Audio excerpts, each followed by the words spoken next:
Hingga pada akhirnya, dia pun bermain aplikasi hijau. Awal di mana kehancuran akan dimulai.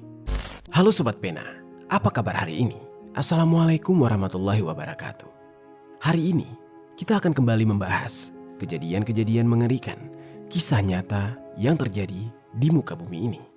Pada tahun 2025, warga di kota Binjai, Sumatera Utara sempat digegerkan dengan penemuan jenazah seorang wanita di kamar indekos miliknya. Dia ditemukan tewas dengan kondisi membusuk dan bersimbah cairan merah yang sudah menghitam di sekujur tubuhnya.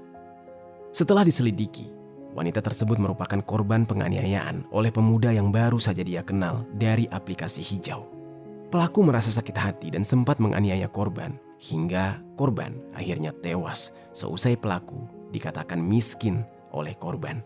Kebetulan di saat itu pelaku menagih hutang sebesar Rp200.000 kepada korban.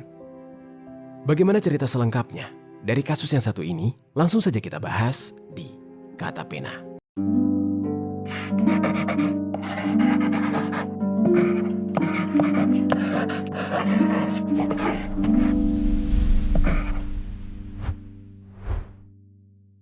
Warga Binjai dihebohkan dengan temuan mayat seorang perempuan dalam sebuah kamar kos. Pelaku yang telah berhasil ditangkap mengaku nekat karena sakit hati dibilang miskin oleh korban. Sebelum kita mulai ke ceritanya, jangan lupa untuk subscribe channel ini dan bagikan video ini ke teman-teman kalian. Cerita ini dibuat berdasarkan berita yang sudah beredar dan diterbitkan oleh beberapa media publik yang aku sajikan dan aku rangkum dalam bentuk alur cerita. Kita mulai ceritanya. Jadi sobat, di kota Binjai, Sumatera Utara, tepatnya di sebuah indekos blok D nomor 3 yang berada di Jalan Tamtama, Kelurahan Satria, Kecamatan Binjai Kota. Hiduplah seorang wanita yang sudah berusia 32 tahun. Wanita tersebut bernama Atmini, atau yang lebih dikenal dengan sapaan Dewi. Dewi ini merupakan wanita yang lahir di kota Medan tanggal 9 Mei tahun 1993. Sebelum tinggal di kota Binjai, Dewi sempat tinggal di wilayah Jakarta Selatan, tepatnya di Jalan Muara RT 004, RW 003, Tanjung Barat, Jagakarsa. Pada saat itu, Dewi tinggal bersama dengan keluarga kecilnya. Dewi ini sempat menikah dengan seorang pria yang tidak diketahui identitasnya secara detail. Dari pernikahan tersebut, Dewi dikaruniai 2 orang anak. Dan hubungan pernikahannya ternyata tidak berlangsung lama. Keduanya tidak lagi tinggal bersama dan yang jelas mereka benar-benar berpisah dan status Dewi sudah menjanda. Di saat itu, Dewi pun hidup dengan cara bekerja dan bertahan sendirian. Sementara 2 anak kandungnya diasuh oleh keluarga Dewi dan sempat diasuh juga oleh mantan suaminya. Sebelum akhirnya dia pindah ke kota Binjai, Dewi terlebih dahulu tinggal di kawasan kilometer 11 Diski, yang mana daerah tersebut berada di sepanjang Jalan Medan Binjai, Kecamatan Sunggal, Kabupaten Deli Serdang. Saat itu, Dewi tinggal bersama dengan adik kandungnya. Akan tetapi sobat, Dewi kemudian pindah ke wilayah kota Binjai dan menetap di sana. Ketika Dewi menetap di kota Binjai dan menyewa kamar indekos di wilayah tersebut, rupanya Dewi tidak memberikan kabar yang jelas kepada keluarganya. Entah apa yang terjadi kepada Dewi di saat itu. Tapi yang jelas, pihak keluarga tidak memiliki akses komunikasi kepada Dewi. Mereka tidak bisa menghubungi Dewi, baik melalui telepon maupun media sosial. Di sisi lain, Dewi yang tinggal di kota Binjai seolah menjalani kehidupan yang baru. Dia menghilang, dia menjauh dari keluarganya, dan dia bekerja di salah satu gerai kosmetik yang berada di pusat perbelanjaan atau mall yang berada di kota tersebut. Dari pekerjaan itulah, Dewi memperoleh penghasilan untuk kebutuhan sehari-hari. Dan di dalam kesehariannya, Dewi dikenal sebagai pribadi yang tertutup. Dia jarang berinteraksi secara intens dengan para penghuni kos, hanya sekedar bertukar sapa, tanpa ngobrol atau berbincang-bincang lebih dalam. Dewi juga lebih sering menghabiskan waktu di tempat kerja dan di dalam kamar kos. Jadi dia hanya pergi bekerja dan langsung pulang tidur atau berleha-leha di dalam kamar tanpa bersosialisasi. Di tengah kesendiriannya itu, Dewi merasa membutuhkan orang lain. Dia ingin mempunyai teman atau justru pasangan yang bisa menemaninya. Hingga pada akhirnya, dia pun bermain aplikasi hijau. Awal di mana kehancuran akan dimulai. Di aplikasi tersebut, Dewi mengenal sosok pria yang bernama Raja Sitepu. Pada saat itu, Raja baru saja berusia 19 tahun. Usianya benar-benar jauh lebih muda dari Dewi alias Berondong. Raja belum pernah menikah. Berstatus sebagai lajang, dia tinggal di wilayah Jalan Gunung Jayawijaya, Kelurahan Binjai Estate, Kecamatan Binjai Selatan. Diketahui bahwa Raja merupakan lulusan SMA dan tidak melanjutkan pendidikan formal ke perguruan tinggi. Dia tidak memiliki pekerjaan tetap dan mengandalkan pekerjaan serabutan. Di saat itu, penghasilannya tidak menentu, tapi penghasilannya dikatakan cukuplah untuk kebutuhan sehari-hari. Diketahui kalau perkenalan Raja dengan Dewi di aplikasi hijau berlangsung cukup intens, sehingga mereka berdua lanjut berkomunikasi melalui WhatsApp. Selama 1 bulan saling mengenal, mereka berdua baru bertemu 2 kali dan sudah melakukan hubungan layaknya sepasang suami istri. Meski tidak memiliki status, mereka seolah memiliki hubungan asmara. Hubungan antara Raja dengan Dewi ini bisa dikatakan teman tapi mesra atau hubungan tanpa status. Di pertemuan-pertemuan mereka, rupanya Dewi sempat meminjam uang kepada Raja, yaitu sebesar Rp200.000. Ya, angka yang kecil mungkin, tapi cukup besar untuk seorang pengangguran yang masih berumur 19 tahun. Di saat itu tidak diketahui entah untuk apa uang itu, dan Dewi ternyata belum mengembalikan uang itu juga. Hingga pada akhirnya ketika Raja mulai membutuhkan uang, dia meminta kepada Dewi. Dia meminta untuk mengembalikan uangnya. Tapi di saat itu Dewi bilang bahwa uang tersebut tidak banyak, jadi untuk apa dikembalikan. Jadi bisa dikatakan Dewi meremehkan sejumlah uang Rp200.000 itu, seolah-olah itu hanya angka yang kecil. Di saat itu, berbeda dengan Raja, dia benar-benar sangat membutuhkan uang tersebut. Sebagai seorang pengangguran yang penghasilannya tidak tetap, ya sudah pasti dia sangat membutuhkan uang walaupun hanya sebesar Rp200.000. Dan di saat itu, Raja pun berencana ingin datang ke tempat Dewi dan meminta uangnya secara langsung. Akhirnya, terjadilah pertengkaran dan tidak ada yang menyangka bahwa pertengkaran tersebut membuat Raja menjadi emosi tidak terkendali dan berakhir pada sebuah kejadian yang mengerikan. Semuanya bermula dari hari Senin tanggal 25 Agustus 2025. Pada saat itu, Raja mendatangi kamar kos Dewi untuk menagih uang yang dia pinjamkan kepada Dewi. 3 hari sebelumnya, dia meminjamkan uang kepada Dewi sebesar Rp200.000 tersebut. Ketika dia sampai di kamar kos Dewi, Dewi meminta Raja untuk masuk karena sudah terbiasa seperti itu. Pada saat itu, kebetulan Dewi sedang makan mie instan. Ketika Raja masuk, tanpa basa-basi, Raja langsung menagih hutangnya kepada Dewi. Tapi Dewi justru menanggapi dengan nada tinggi dan ucapan yang merendahkan Raja. Dia mengatakan, "Ayolah, uang segitu aja kamu minta-minta lagi. Miskin kali kamu ini." Ternyata ucapan Dewi tersebut benar-benar menyayat hati Raja. Dia merasa harga dirinya direndahkan dan diinjak-injak. Padahal uang tersebut adalah uangnya. Dia hanya meminta haknya. Dalam kondisi emosi yang memuncak, Raja langsung mendekati Dewi yang berada di sebelah kasur dan tidak jauh dari kamar mandi. Raja langsung membekap leher Dewi menggunakan kedua tangannya dengan sangat kencang. Dewi pun memberontak, mencoba melepaskan diri. Dia tidak menyangka kalau Raja akan melakukan hal tersebut. Namun, Raja langsung membenamkan wajah Dewi menggunakan bantal. Dia bekap wajah Dewi dengan bantal sampai Dewi kehabisan nafas. Seketika, di saat itu Dewi langsung pingsan, tidak bergerak. Namun Raja masih belum mau melepaskan bantal tersebut. Pada akhirnya, Dewi yang tidak bisa bernafas perlahan-lahan sekarat dan akhirnya tewas di tangan Raja. Di dalam kondisi yang sudah tidak bernyawa di sebelah kasur tidurnya, tepat berada di dekat kamar mandi. Raja pun sempat memeriksa kondisi Dewi. Rupanya Dewi benar-benar sudah tidak bernafas lagi. Dan tanpa pikir panjang, Raja yang kebingungan dan panik berusaha mencari jalan keluar.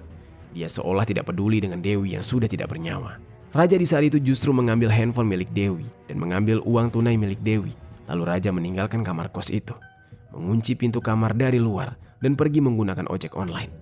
Setelah melakukan tindakan keji tersebut, Raja menjual handphone Redmi 8 milik Dewi seharga Rp220.000 di wilayah Rambung, Binjai Selatan untuk mengembalikan uangnya yang dipinjam oleh Dewi. Setelah itu, Raja pun kembali ke rumahnya. Dia bersikap seolah tidak terjadi apa-apa. Dia menggunakan uang sebesar Rp220.000 tadi untuk keperluan pribadinya. Sementara di sisi lain, jenazah Dewi dibiarkan begitu saja oleh Raja. Belum ada yang menyadari bahwa di dalam kamar kos tersebut ada jasad perempuan. Hingga beberapa hari kemudian, jasad Dewi mulai membusuk, mulai mengeluarkan bau yang sangat menyengat. Bahkan terdapat cairan merah yang keluar akibat pembuluh yang pecah di dalam tubuhnya. Cairan merah itu pun mulai mengalir dan menggenang di lantai kamar hingga menjadi hitam. Singkat cerita, pada hari Jumat tanggal 29 Agustus 2025, sekitar jam 1 siang, salah seorang pedagang mie di sebelah kos Dewi yang bernama Ros. Di saat itu dia ingat bahwa Dewi sempat membeli mie kepada dia dan Dewi belum mengembalikan piring kotor. Dan seingat dia, Dewi terakhir kali membeli mie adalah 3 hari yang lalu. Pergilah dia ke kamar Dewi. Namun, ketika dia berada di depan kamar kos Dewi, Ros mulai mencium bau yang benar-benar menyengat berasal dari dalam kamar tersebut. Bahkan Ros mendapati seperti adanya cairan merah merembes keluar dari kamar dan sudah mengering, seolah menandakan ada sesuatu yang tidak wajar. Ros pun akhirnya memberitahu pemilik kos dan para penghuni kos lain serta warga setempat. Mereka juga memberitahu kepala lingkungan setempat. Mereka merasa ada yang tidak wajar dan warga pun mencoba mendobrak pintu kamar Dewi. Begitu pintu kamar terbuka, suasana langsung mencekam. Bau menyengat benar-benar menyerbak ke hidung mereka semua dan begitu banyak lalat yang sudah mengerubungi jasad Dewi. Dewi ditemukan tergeletak dengan kondisi yang mengerikan. Kepala dan tangannya sudah membusuk serta banyak cairan hitam yang menggenang di sekitarnya. Warga langsung merinding, berteriak histeris dan menghubungi pihak polisian. Tidak berselang lama, pihak kepolisian dari Polsek Binjai Kota bersama tim Inafis Polres Binjai datang ke lokasi untuk melakukan olah TKP. Mereka mengamankan lokasi kejadian dengan memasang garis polisi. Dari hasil pemeriksaan awal, Dewi ditemukan terbujur kaku tepat di sebelah tempat tidurnya yang berada di tepat depan kamar mandi dengan kondisi hanya menggunakan celana pendek dan kaos yang mana diperkirakan dia sudah meninggal dunia selama 3 hari sebelumnya. Pihak kepolisian kemudian membawa jenazah Dewi ke rumah sakit Julham Binjai untuk kemudian dilakukan proses visum. Di lokasi kejadian, polisi memeriksa kondisi kamar kos korban dan mendapatkan informasi bahwa sebelum pintu kamar kos korban didobrak oleh warga, ditemukan kalau pintu kamar itu terkunci dari luar, yang artinya berarti ada pelaku yang mengunci Dewi setelah dia tewas di dalam kamar. Kemudian pihak kepolisian juga tidak menemukan tanda-tanda pembobolan dan polisi akhirnya mengamankan beberapa barang bukti berupa pakaian korban, 1 buah KTP atas nama Admini dan 1 bantal dari dalam kamar korban serta sisa makanan mie instan yang sudah mengering. Selain itu, pihak kepolisian juga tidak menemukan barang berharga korban, yaitu salah satunya handphone milik korban. Menurut keterangan para penghuni kos, Dewi memang dikenal sebagai sosok yang tertutup, namun dia tetap sopan, tidak pernah berbuat masalah. Dia tinggal di kos tersebut selama hampir 1 tahun dan bekerja di kota Binjai. Menurut mereka, seminggu terakhir ini, kabarnya Dewi sering mendapatkan telepon dan terlihat gelisah. Pihak kepolisian yang mendapatkan keterangan tersebut seolah masih kurang dengan bukti-buktinya, yang akhirnya polisi kemudian menelusuri rekaman CCTV di sekitar lokasi, mencari riwayat komunikasi terakhir korban, dan dari hasil penelusuran tersebutlah baru diketahui kalau Dewi terakhir kali terlihat bersama seorang pria muda. Pria tersebut masuk ke dalam kamar Dewi beberapa hari sebelum Dewi ditemukan, dan setelah itu tidak ada aktivitas dari kamar Dewi. Pihak kepolisian pun melakukan penelusuran jejak digital Dewi. Mereka mengakses riwayat komunikasi yang dilakukan oleh Dewi, menelusuri kontak terakhir yang intens berkomunikasi dengannya, serta mengidentifikasi akun media sosial. Lalu ditemukanlah bahwa Dewi ternyata memiliki akun di aplikasi hijau. Hingga akhirnya pihak kepolisian mulai menemukan titik terang. Dari data digital ditemukan 1 kontak pria yang paling intens berhubungan dengan Dewi. Kontak pria tersebut terakhir kali berkomunikasi dengannya beberapa hari sebelum Dewi dinyatakan meninggal dunia. Identitas tersebut mengarah pada sosok pemuda yang bernama Raja. Pihak kepolisian kemudian melacak aktivitas Raja. Lalu ditemukanlah bahwa Raja sempat menggunakan ojek online dari lokasi kamar kos Dewi dan dia melakukan transaksi penjualan handphone. Dari sang penada handphone, pihak kepolisian menemukan bahwa Raja ternyata datang menjual handphone seorang diri dengan harga jual yang jauh dari harga pasaran. Raja di saat itu juga menunjukkan gelagat gugup. Rupanya handphone yang dia jual tersebut benar milik Dewi. Dan melihat bukti yang semakin kuat, pihak kepolisian kemudian menelusuri keberadaan Raja hingga pada akhirnya di hari Jumat tanggal 29 Agustus 2025, pihak kepolisian menemukan keberadaan Raja di rumahnya yang berada di Kelurahan Binjai Estate, Kecamatan Binjai Selatan. Lalu, sekitar jam 11.30 malam, kurang dari 8 jam sejak jasadnya ditemukan, pihak kepolisian melakukan penangkapan terhadap Raja. Saat dia ditangkap, Raja tidak melakukan perlawanan sama sekali. Raja pun langsung diamankan dan dibawa ke Polres Binjai untuk kemudian dilakukan pemeriksaan lebih lanjut. Di sisi lain, jenazah Dewi yang sebelumnya sudah dilakukan proses visum dan otopsi, ditemukan bahwa keadaan tubuh korban sudah hancur membusuk dan mengeluarkan bau yang benar-benar menyengat. Kulit di tubuh korban mulai mengelupas di beberapa bagian, bahkan warna tubuh juga menggelap akibat proses pembusukan. Pihak kepolisian pun mulai menghubungi pihak keluarga dan menginformasikan ke media tentang kejadian yang menimpa Dewi. Lalu, ketika pihak keluarga mengetahui kejadian ini, mereka berteriak-teriak. Mereka tidak kuasa menahan tangis. Bagi pihak keluarga, Dewi telah menghilang sekitar 5 bulan tanpa kabar. Lalu tiba-tiba ada kabar yang mengatakan bahwa Dewi ditemukan sudah membusuk. Bagaimana tidak hancur hati keluarga mendengarkan berita itu. Pihak keluarga pun langsung datang ke rumah sakit untuk memastikan jasadnya. Dan saat memastikan identitas dari jasad ini, pihak keluarga langsung menangis histeris, memastikan bahwa itu benar Dewi. Dan bahkan beberapa dari mereka sampai jatuh pingsan. Mereka juga mengatakan mereka menyesal karena tidak mengetahui kondisi korban sebelumnya. Mereka hanya tahu kalau Dewi merantau mencari kerja, tapi tidak pernah mendapatkan kabar lagi. Lalu, pihak kepolisian meminta izin kepada keluarga untuk melakukan proses otopsi lanjutan terhadap korban. Setelah diizinkan, jenazah Dewi pun kemudian dibawa ke Rumah Sakit Bayangkara Polda Sumut. Dari hasil pemeriksaan otopsi, tim forensik menemukan adanya bekas tekanan kuat di leher, serta pecahnya pembuluh yang menyebabkan cairan merah keluar dari tubuh korban. Dan terdapat juga indikasi tekanan pada wajah, jadi bisa dikatakan korban meninggal dunia akibat cekikan dan pembekapan. Setelah dilakukan proses pemeriksaan medis, jenazah Dewi kemudian dijemput oleh keluarga. Saat jenazah Dewi dipulangkan, keluarga dan kerabat langsung diselimuti rasa sedih dan ketakutan yang mendalam. Dewi meninggalkan 2 orang anak yang masih berusia belia. Di saat itu kondisi anak-anaknya tinggal bersama dengan keluarganya dan belum sepenuhnya memahami apa yang terjadi. Mereka sebenarnya sering menanyakan keberadaan sang ibu, namun pihak keluarga kerap mengatakan kalau ibunya tengah bekerja di luar. Hingga jenazah Dewi dimakamkan dengan layak di pemakaman umum setempat, pihak keluarga masih diselimuti duka yang mendalam. Pihak keluarga berharap pelaku dapat dihukum seberat-beratnya dan proses hukum dapat berjalan dengan adil. Sementara itu, Raja yang menjalani pemeriksaan intensif di hadapan pihak kepolisian, dia mengakui semua perbuatannya. Dia juga mengatakan motifnya karena dia sakit hati. Dia sempat menagih hutang, tapi justru dihina miskin oleh korban. Dia pun dengan sadar melakukan pembekapan terhadap korban. Setelah korban tewas, dia mengambil handphone milik korban dan menjualnya. Tidak hanya itu, Raja juga mengambil uang tunai dari dompet milik korban ketika korban sudah tidak bernyawa. Total uang yang berhasil didapatkan oleh Raja setelah melakukan tindakan kejinya ini adalah sebesar Rp415.000. Dan saat ini, Raja pun harus mempertanggungjawabkan perbuatannya di hadapan hukum. Dia dijerat dengan pasal 338 KUHP tentang penghilangan nyawa, junto pasal 365 ayat 3 KUHP tentang pencurian dengan kekerasan yang mengakibatkan kematian. Ancaman penjaranya 15 tahun. Itu dia sobat, kisah dari Dewi yang dihabisi oleh pacar berondongnya setelah dia menghina si pelaku dengan kata miskin hanya karena menagih uang sebesar Rp200.000.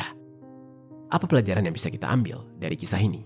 Oh ya sobat, aku pengen ngasih tahu ke kalian, Kata Pena tergabung di dalam program YouTube Shopping Affiliate. Nah, buat kalian yang sedang mencari barang-barang yang menarik dan keren, aku punya beberapa rekomendasi produk untuk kalian. Kalau tertarik, langsung saja klik link produk di pojok kiri bawah untuk pembeliannya.